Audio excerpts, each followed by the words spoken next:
Let me start with the theme, Shadows over Canada, Confronting Foreign Influence and Domestic Vulnerabilities. I want to try and put that in perspective, so I will get to what I see as the solution. The objective of my remarks will really be to confront that influence and give an example of what is really, try and paint a picture of what's been happening in Prince Edward Island. I have been calling for a federal public inquiry into the operation of Bliss and Wisdom in Prince Edward Island and its affiliates for quite a considerable amount of time. And I think many people will ask, now why, in the name of heavens, would someone from Prince Edward Island be calling for a public inquiry into a Buddhist organization and its affiliates? After all, Prince Edward Island is Canada's smallest province. We're only 180,000 people. We're 140,000 2 years ago. And we're 140 miles long and 40 to 50 miles wide. So we're small.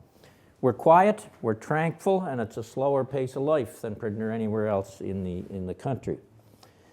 And we have, of course, Anne of Green Gables. So calling an inquiry seems kind of strange for coming from that kind of a province, and calling it against or into a Buddhist institution, no less.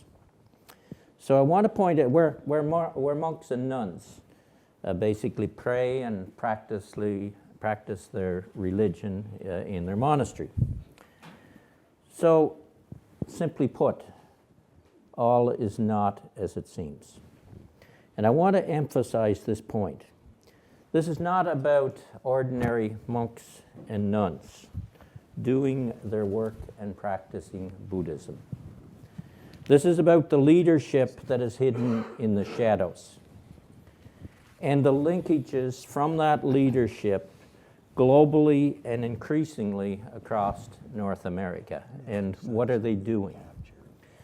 My first recognition of this problem really was about in 2018 or 2019. A citizen from Eastern PEI called and asked would I go down, and he had worked with Bliss and Wisdom. He had been an accountant with them. And he became very concerned about what he was seeing from internally in the books and what was going on. And he asked would I go down, have a look at some of the documentation and do a tour, which I did. Now, just to mention some of the things on the tour as we drove around. The objective from the documents was really to set up a complex that could handle 44,000 people. As I said, at the time we're a province of 140,000, now 180. So where they could bring in, if China took over Taiwan, they could bring in 40,000, 44,000 people as quick as possible. We drove around. The tour was in Eastern PEI down the Brudenell Road, and as you drive down that road, he'd point out farm after farm after farm. That farm is owned by the Buddhists. Maybe a monk, maybe a nun, maybe someone else. But farm after farm. Lanes leading down from the Brudenell Road to the Brudenell River, which might be 3/4 of a mile long and might have 13, 14 houses on them. You drive down the lane, you look at the house, that house is empty.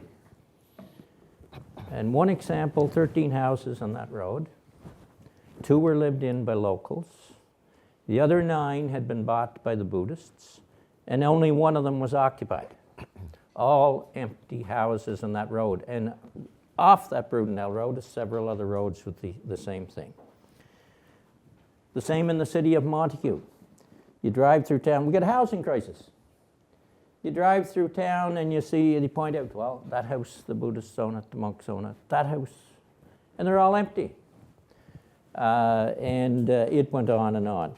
Several places, Heatherdale, Uig, Hopetown in Montague. And we drove into a complex, and this was, as I say, in 2019. You could actually drive in the complexes in 2019. You can't drive in those complexes anymore. They're now gated communities. So you can't get in and have a look around like we did then. We drove through. And we were at a complex, I believe it was in Heatherdale.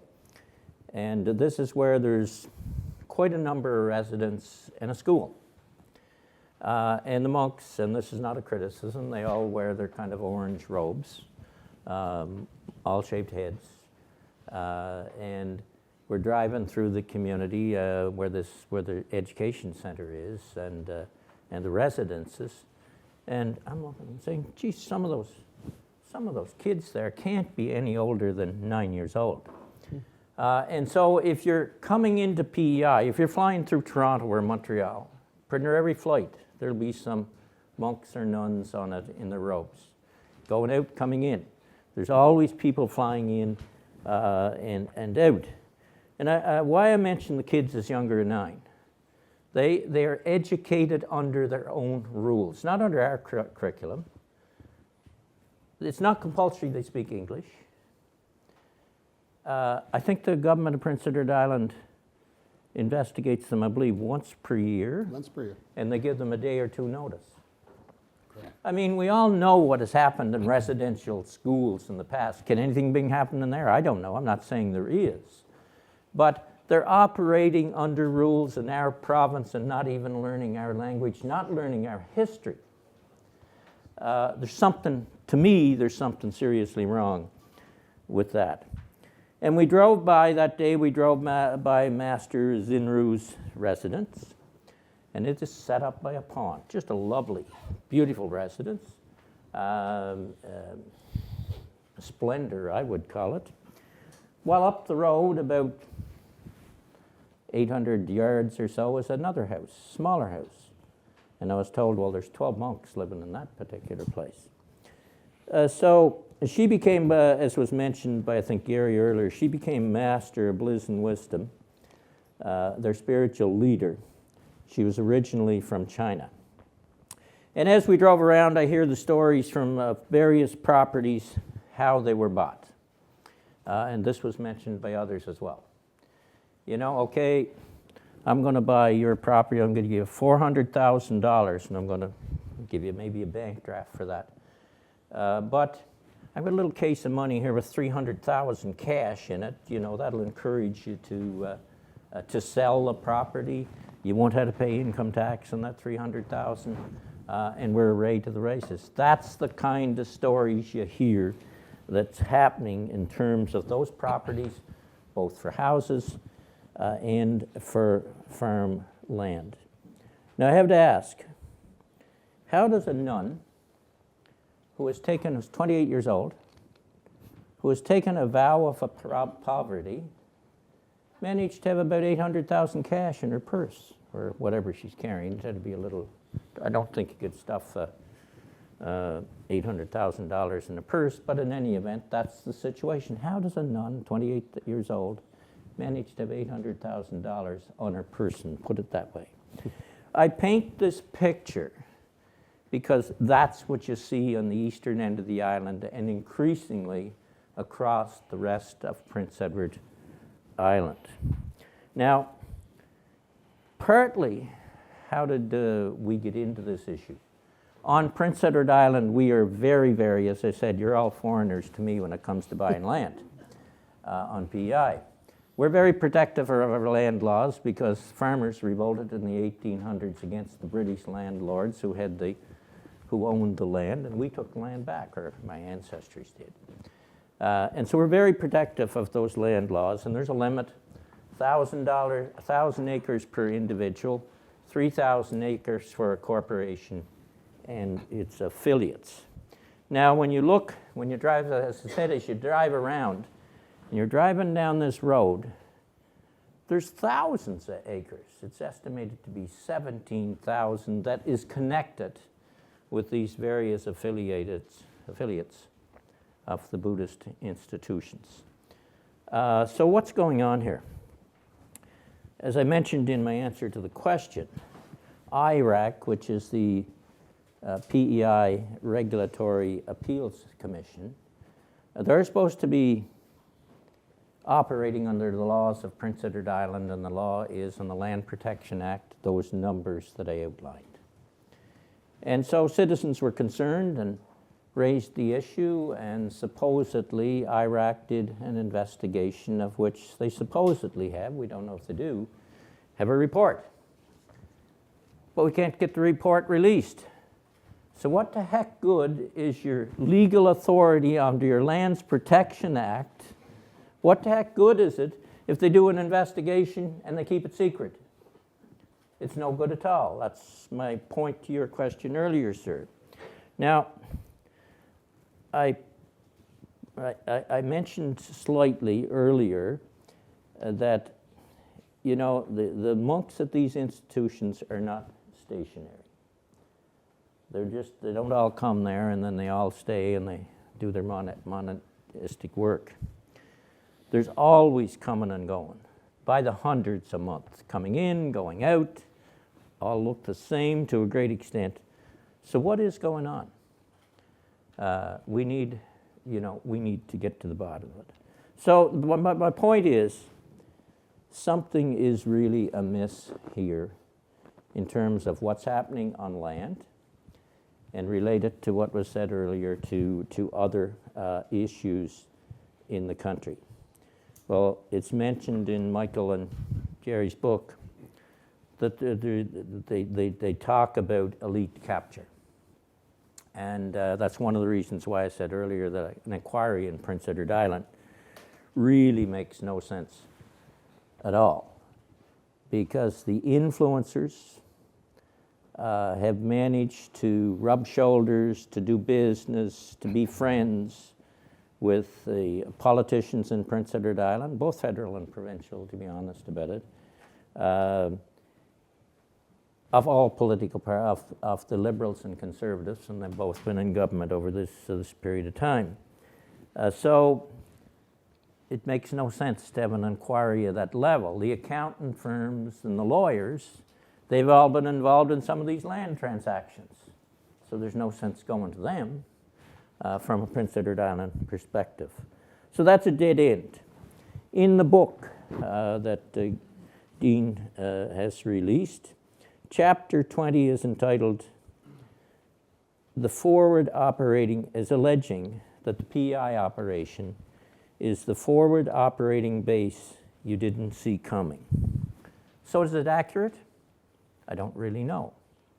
But there's only one way to find out, and that is, I believe, through a public inquiry. The concern is there. Concerns outlined in the book, in fact, in many places. I'll close with this.